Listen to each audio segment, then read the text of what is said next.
The initial construction segment in the Central Valley is important for a number of reasons.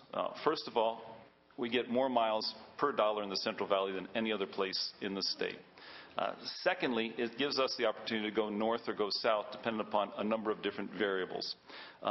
Thirdly, and it was not the driving force, at least I don't believe it was the driving force, is that the $3.5 billion of federal funding to match our state funding is dependent upon us beginning construction by the third quarter of 2012 and in the Central Valley. And so that's, as you know, Senator, that's where we're focused, and that's where we're beginning our project. Excuse me, Mr. Chairman. I apologize for the interruption. The third quarter in 2012 is a requirement of the federal funding? Yes, that's correct.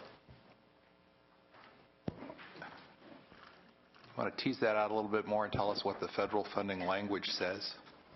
Senator, I don't have the language with me here today, but be happy to provide it to you. But the ERA funding requires that we begin construction by third quarter 2012, and then by 2017, we've used that ERA funding. So that also informs our timeline. I guess the concern I have is that my understanding is that it's the 2017 date that is the driver more than the 2012 date. Could some other member of the authority comment if? Sure. But both are driving factors. If you want to. I think what Senator Simitian is referring to is, it's my understanding, subject to check, that the statutory requirement in the ARA Act requires completion by 2017. I think it's also correct that the grant condition from DOT requires the start by 2012. So I want to distinguish those two things, Senator, which is I think where you're going to. Both of them are conditions we take seriously. One being statutory would be more difficult to change than the other. I hope that's responsive to your question. Commissioner, excuse me one second. Can you identify yourself? The cameras are in the back and people do not know. I apologize, Mr. Chairman. I'm Dan Richard, a member of the authority. And Mr. Richards, just to refine your point a little bit, so 2017 is the statutory requirement, is that correct? That's my understanding, Senator. And that would be difficult to amend. But 2012 is a grant condition, which, while not easy, is a little bit more amendable, if you will, than a statutory obligation for 2017. Senator, that's my understanding. I think it's a fair comment. But Senator, I think we need to get back to you on that because, query whether that requires congressional approval to change that date. All right. Well, let me I apologize again for the interruption, but after 3 years of this conversation, I for one, am getting frustrated with feeling jammed by the authority that we have to take the next step, we have to take the next step, we have to take the next step, or we miss that opportunity or this opportunity or that opportunity. And it's time for us to start planning as a state in a proactive way rather than insisting that the next step is necessary in a reactive way. And I get a stiff back when I start hearing I have to do something by a date certain. I think, and all due respect, accessing $3 billion unwisely, if it's going to cost us $100 billion, isn't anything I want to rush towards. So I'll let it. And Senator, your point's well taken. We would like as much flexibility as we possibly can have, and we'll get back to you. If we can be more flexible, we would love to be more flexible. We've got a number of different constraints that are facing us. I think that's a very important, and I'm very glad to hear you say that. I think that up until now, I think what Senator Simitian has been referring to there has been a lack of flexibility. We were told this is the way it has to be. You're expressing now to Senator Simitian that you would like to have more flexibility about this project. Is a very important step because it's going to take that kind of relationship for us to really obtain that kind of flexibility. So I thank you for that statement. Senator LaMalfa. Do you mind if I follow on this? Absolutely. Thank you. I do not. I share so much of the common thought with Senator Simitian's opening statement as well as this here. I think just for people out in the field, or us as decision makers here, there's great frustration that we're told we have to do this now in a hurry, and that the 2012 deadline sounds, from what you believe about that it's in the hands of either Mr. LaHood at DOT in Washington, or perhaps President Obama could intervene on the 2012 deadline. And then on 2017, you said it was statutory, so that would sound like an action of Congress, who it should be ultimately, as the elected representatives of our country, should be having the ability to move this in any direction they want to. That would seem to be much more in the lines of what I think an average voter would believe, is that the Congress would have the power. And if they don't, because these funds are already encumbered, at least, and I'm sure you have a good relationship with the DOT, Mr. LaHood, or even the President, being one of the last states still trying to implement high-speed rail, that you could appeal to them. Say, look, this timeline is not working for us, and this requirement that we're in the valley on this, where the ridership is not nearly the potential of what it would be if you started in an urban setting from do the San Diego to North LA line. What have you done to exercise the ability to either get the administration to administratively change the 2012 deadline, or the Congress on the 2017 on the other side of that? That's a great source of frustration, that we're all being told we have to hurry this through and where to spend it, even though it is grant money and I suppose it's a gift. Okay. Let me respond to a couple things. First, as to the, for example, Los Angeles to San Diego portion. That is a very interesting portion, because that's the second highest ridership corridor in the country. However, Proposition 1A says we build phase one first. Again, query what flexibility we have there. But even having said that, in my view and the view of the board, that building in the Central Valley is the smartest place to go. Now, we'll be happy to give you more information with respect to the flexibility, as I mentioned to Senator Simitian, both with respect to the statutory deadline, which would require literally an act of Congress, as well as the 2012 third quarter requirement as to exactly how that can be modified, if it can be modified. The ERA funding, though, the purpose of the ERA funding is to stimulate the economy. And so, for example, in the Central Valley, where we've got the highest unemployment rate in the state, I'm not part of the federal government, but my guess is that when they're looking as to how to best stimulate the economy with projects that will have ultimate long-term benefit for the state, for the nation, that's one of the criteria. But if I could ask the chairs, perhaps as I'm about to conclude here in a moment, is that some of the other panelists, I think, will address some of the concerns that have been raised. And then just to follow, sure.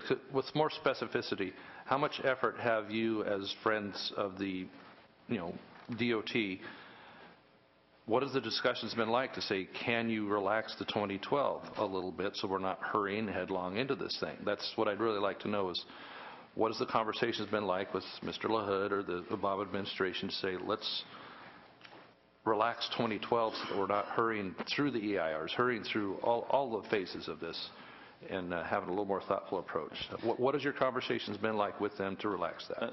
Two points, Senator. One is, it's been my understanding that we do have to begin construction by the third quarter, and that's not a decision that's easily changed. But I will delve further. Number one. And number two is that the purpose of the ERA funding is to provide a stimulus to create jobs and stimulate the economy as soon as possible. But to your point, and to Senator Simitian's point, and I think to all your points, we want to do this right. We, especially the board members who are essentially volunteers, we've devoted our time, energy, and effort to making sure that this is a project done right. We won't be here, no doubt, when there is an actual train that will be ridden. We're doing this, they can speak for themselves, because we believe it's an important project for the state of California, and we're devoting our time, effort, and energy because we believe it's an important project, not for this generation, but for the next generation. So we do have some challenges, and we have challenges, for this project I'll to take that as succeed. your closing statement. Senator Smith. I apologize because I had what I thought was going to be a quick question and answer, and it's obviously taken you off track from the statement. So I want to let you get back to your statement. I do want to just give the LAO a heads up. I'll be asking about this 2012 issue when the LAO comes up, and I think that'll give us a different take on it as well, because I think it's an important question. I'd like to Thank you. hear from other members Sure. of the authority. Let me just introduce Yes. the other members. We have Business plan. Thank you, Mr. Chair and members. Can you please shut the doors and introduce yourself? I am Farah Brocht with the Legislative Analyst's Office. I was going to address the questions about the federal time constraints prior to my colleague walking through the handout. I don't know if you'd rather I hold I think off. that's a great question Okay. to start with.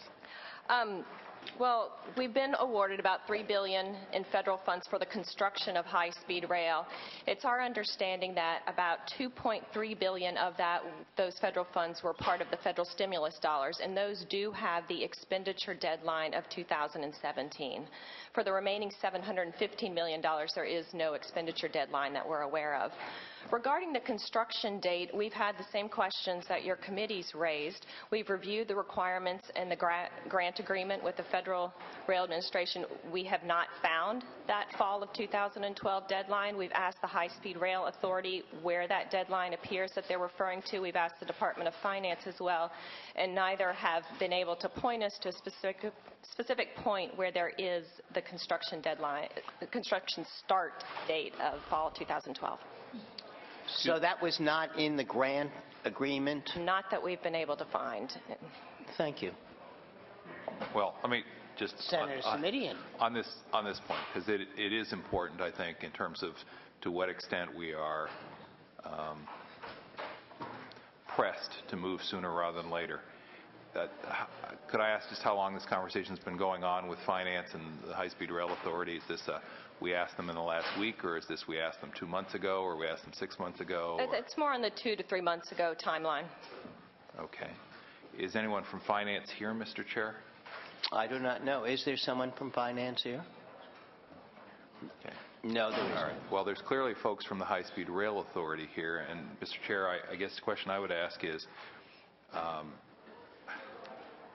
can we get an answer if there's a grant? Let me address my questions to the LAO. So as I understand the process, there's statutory language, and that's where the 2017 deadline Correct. comes from. The 2012 language that was referenced as a condition of the grant. Presumably that is in a written communication somewhere if it exists. You've looked, you can't find it. You've asked Finance, they've not provided you with a citation. You've asked High Speed Rail, they've not provided you with a citation. Do I have my facts straight? That is correct. Okay. So, Mr. Chairman, I guess the question is, would it be appropriate to ask the folks from High Speed Rail, they've made the representation, I'm sure they've made it in good faith, could we see the language within the next fill-in-the-blank number of days? Because I think that's before we can have a conversation about whether or not there's flexibility there, we need to see what it is we're asking about flexibility. So could we just ask in real time, what's a reasonable period of time to get a piece of paper that shows what the language is and where it's contained? From the High Speed Rail Authority. Is there someone from the High Speed Rail Authority here? Yes, Chair Umberg. Mr. Chairman, Senator Simitian, our CEO is currently not in town. I believe he returns on December the 8th, so I believe he returns on Can December you identify yourself for the My name camera? is Tom Umberg. I'm chair of the High Speed Rail Thank you. Authority. I believe he returns on December the 8th, so if, say, December the 12th. So you're saying you'll get a response Well, back at least by the 12th of December? As I mentioned earlier, I believe that we have a constraint that requires us, whether by statute or by grant, to begin construction by the third quarter of 2012. Obviously, that came from someplace, and it's an important question that needs to be answered as to where that comes from and what the legal responsibilities are and constraints. So we'll find you that authority. Thank and you. get it to you by December the 12th. I actually like to just make one more suggestion, Yes. Mr. Chairman. I'd actually like to say noon, December 16th. That's 2 weeks. Today is Monday. That's 10 business days. And I'd like to ask that we get it by then. And I want to give more time because I don't want anyone to hear that they were out of town or it's the holidays or they didn't have enough time. But come hell or high water, by noon, on the 16th, I'd like to see the document so I know what it is we are or are not obliged to comply with, and so I understand the extent to which we do or don't have flexibility and the potential which does or does not exist for renegotiation. But we can't have an intelligent conversation about that question without seeing what the document is. So, Agreed. great. Thanks a million. Thank you. Senator DeSantis. Just a comment. It's sort of hard to believe, I mean, at this point, and with all due respect, Mr. Umberg, that unless your administrative officer has gone to another planet, this is a pretty direct question that we need to have. So I think he's being more than kind, given the circumstances, waiting 2 weeks to find the information. If I might, this is Tom Umberg, Chair of the High Speed Rail Authority. If we have it sooner, we'll provide it sooner. So, I would hope so.